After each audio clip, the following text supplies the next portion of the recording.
गुरु रूपी साध संगत के चरणों में प्रणाम। अंत समय में जो अभ्यासी पुरुष होते हैं वो होश में चोला छोड़ते हैं, अपना शरीर त्यागते हैं होश में। कैसे कि अंत समय में सतगुरु जो है, पूर्ण गुरु ने जिनको चिताया होता है और सतगुरु द्वारा जो चिताए गए होते हैं जीव, जिनको ये जो जिन्होंने गुरु को अमल कर लिया, गुरु से नाम ले लिया, पूर्ण गुरु जिन्होंने प्राप्त कर लिया,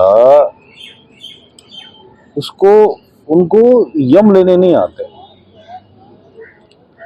काल नहीं लेने आता उनको सतगुरु ही जो है वो लेने आते हैं। उन पुरुषों को सतगुरु लेने आते हैं और अपने साथ ले जाते हैं। सतगुरु किधर से आते हैं? सतगुरु की पहचान है कि वह राइट साइड से आते हैं, और काल की पहचान है, काल का छलावा जो है वो लेफ्ट साइड से होता है। काल भी भेष बदल बदल के आता है, जीव के जीते जी भी आता है, लेकिन काल जितने भी भेष बदलता है वो उसके लेफ्ट साइड से बदले जाते हैं, और सतगुरु जो है वो राइट साइड से आते हैं। दूसरा जो भेद ये होता है कि हम अगर जीते जी अगर सतगुरु के दर्शन होते हैं, अगर वो सच पहचानना है कि वह वाकई में सतगुरु के पूर्ण गुरु के दर्शन है, तो वह नूरी स्वरूप, जो नूरी स्वरूप है ना, उसके दर्शन होते हैं। काल के भेष में नूरी स्वरूप के दर्शन नहीं हो सकते। काल नूरी स्वरूप का भेष धारण नहीं कर सकता। तो जीव को जैसे छलाने के लिए काल अगर भेष बदल के आता है और भ्रम उत्पन्न करने की कोशिश करेगा कि ये जो स्वरूप है उसको कैसे शिष्य पहचानेगा कि वो काल वाक्य में आया है या सतगुरु आए हैं, तो काल का स्वरूप नूरी नहीं होगा। पूर्ण गुरु का, सतगुरु का स्वरूप नूरी होगा। तो जीव को अधिकतर तो जीते जी जो है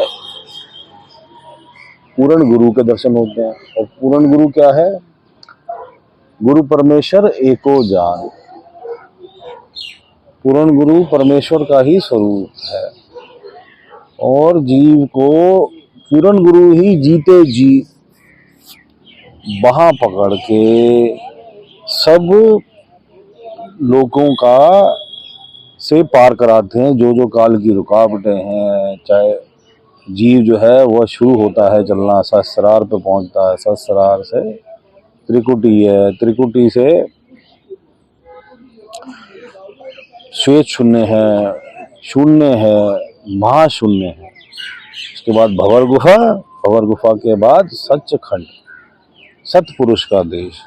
अब सतपुरुष के देश से आगे अनामी पुरुष तक सतपुरुष ले जाते हैं। और सतपुरुष का देश क्या है? जहां मुक्ति हो जाती है।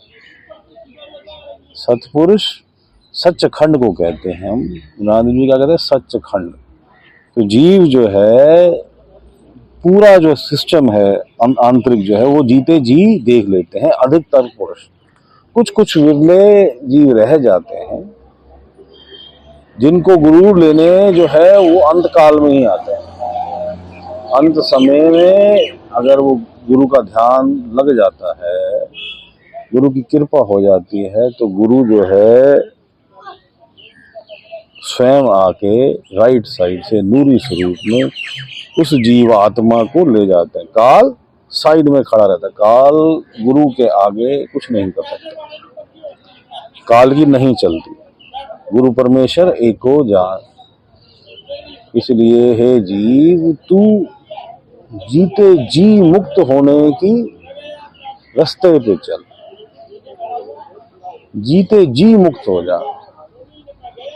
जीते जी तू सचखंड को देख, जीते जी तू अनामी पुरुष को देख, जीते जी तू अपने निज धाम पहुंच, जीवन मरण के चक्र से छूट जा। संसार जो कहता है कि मरने के बाद तू जीते जी देख, मरने के बाद किसने देखा है? तू जीते जी देख। ये सारा खेल, ये जीवन मरण चक्र से मुक्ति, जीव स्वयं अपने घट के भीतर जब गुरु द्वारा चिताया जाता है, गुरु द्वारा अभ्यास कराया जाता है, गुरु के मार्ग पे वह अमल करके चलता है, गुरु के द्वारा दिया गया सत्य नाम, पंच नाम, विदेही नाम का सिमरन करता है और अपनी लो परमात्मा में लगा देता है, गुरु रूपी परमात्मा में लगा देता है, पूर्ण गुरु में लगा देता है, तो वह जीते जी समय आने पे मुक्त हो जाता है। और उसको अपने भीतर जो है एक विश्वास धारण करके वैसे भी रख, लेकिन जब तुझे गुरु जो है अंदर आंतरिक दर्शन करा देगा, जब तुझे इस सब सिस्टम से ले जाएगा, तो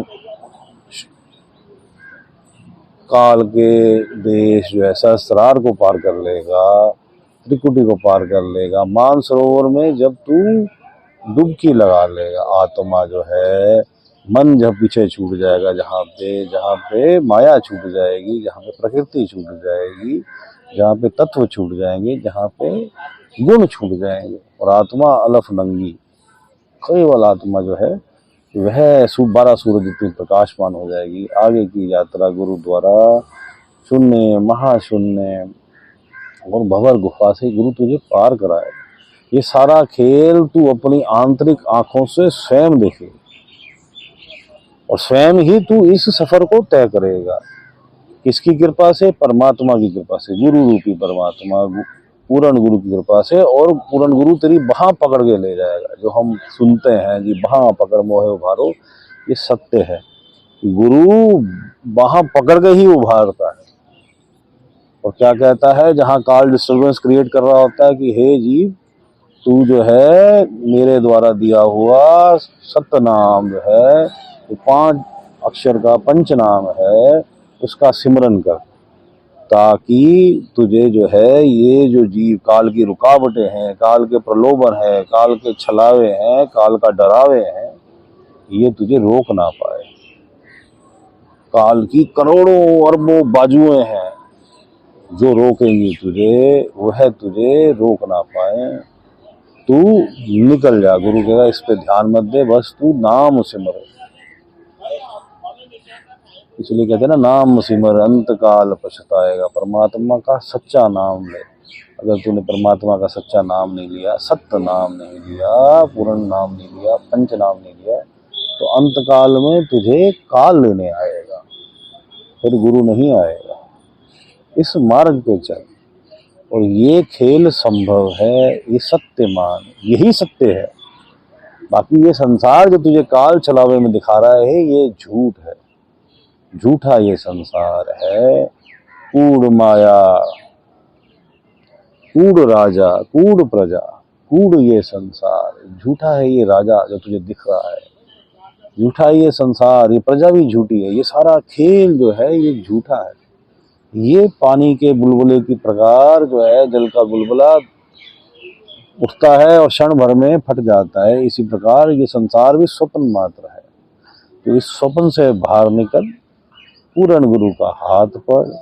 अंत काल में तुझे पूर्ण गुरु जरूर लेने आता है। तू सिमरन कर, तुझे गुरु जीते जी ही मुक्त कर देगा। मरने से पहले ही तुझे गुरु के दर्शन हो जाएंगे। अधिकतर जो अभ्यासी जो तन में से, जो लय से परमात्मा के अंदर लगन लगा के ध्यान करते हैं, लय जो अपना हृदय लगा के, लोह लगा के कहाँ लगा देते हैं? परमात्मा में। और सिमरन में उसके लग जाते हैं, गुरु का ध्यान करते हैं, पूर्ण गुरु का, और संसार से ध्यान हटा देते हैं। कहाँ लगा देते हैं? परमात्मा में। तो उनको जीते जी दर्शन हो जाते हैं और जीते जी वह मुक्त हो जाते हैं। और जो कुछ शेष होते हैं उनको जो है गुरु जो है अंत समय में लेने आता है, काल नहीं लेने आता। तो इस प्रकार हे जीव, तू परमात्मा के मार्ग पे लग और चल, और तेरे किसी काम नहीं, और संसारी काम तेरे किसी काम नहीं। अब हम मेडिटेशन में बैठते हैं, अभ्यास करते हैं, ध्यान को परमात्मा की तरफ लगाते हैं। और अगर पूर्ण गुरु प्राप्त है तो पूर्ण गुरु की तरफ लगाते हैं। और हमें अगर सत्य नाम प्राप्त है, पंचनाम, विदेही नाम, तो उसका हम सिमरन करते हैं और मेडिटेशन बैठते हैं। मालिक सबका भला करे, मालिक सबका भला करे।